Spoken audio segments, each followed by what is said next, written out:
4 summers ago, I got my hands on my very first and my very last pre-order game, that being No Man's Sky.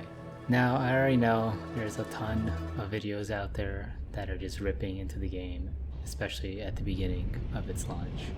And honestly, yes, it was not that great.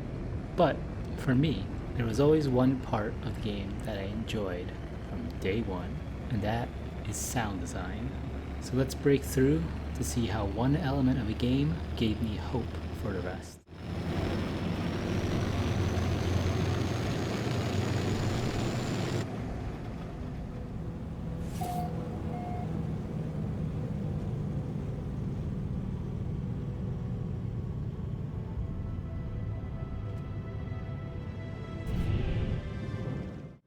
No Man's Sky is a space building, crafting, exploration game, so a lot of the sounds are a lot more alien. However, things like rain, wind, water, footsteps, and other little things might as well be as normal as they get.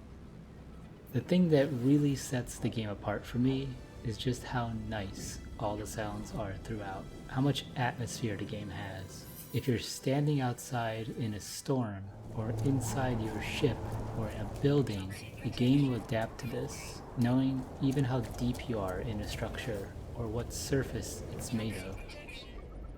I found that, to my understanding at least, ray tracing in this game helps a lot. It will allow the game to know how close the player is to certain surfaces. So if you're under some glass, or standing next to it, it will give the same sound as if you were standing next to your window on a rainy day.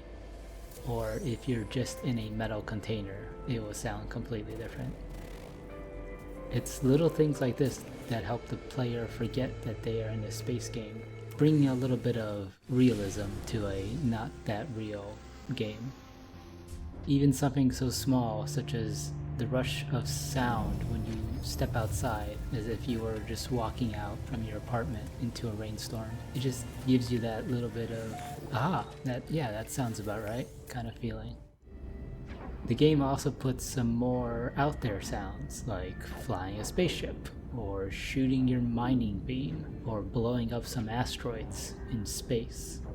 The sound of something like mining, which you'll be doing a lot in the game, has a good meaty end. The rocks that you shoot or the plants explode and all the materials rush towards you. And the beam itself is a humming pulse rather than just pew pew laser sounds.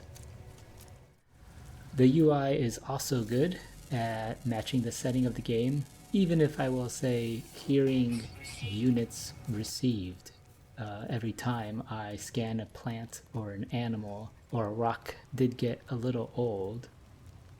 But that same voice is very helpful. It lets you know if your elemental protection is dropping, or your oxygen, or other important vitals, or if there's going to be a severe weather change, whether for the good or not.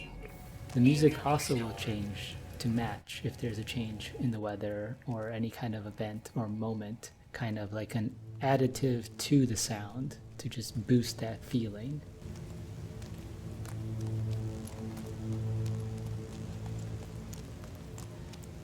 Other sounds like scanning the planet or just looting items or entering the menu definitely have that sci-fi vibe. So it all connects and it all feels good. You got bits of the realism of the rain and then wind and footstep sounds, and bits of the out there of lasers and space travel.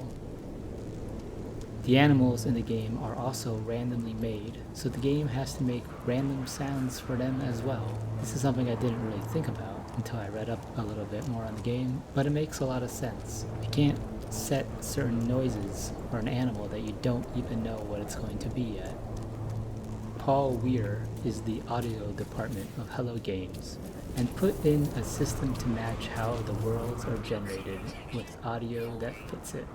So a planet listed as toxic will have toxic rain that is generated along with all the other sounds that would go with it. Overall, Hello Games has made a really great comeback with No Man's Sky, as far as giving something as good, if not better in some instances, than what we were expecting from the game at launch. But for me, the sound and music of this game have always been great.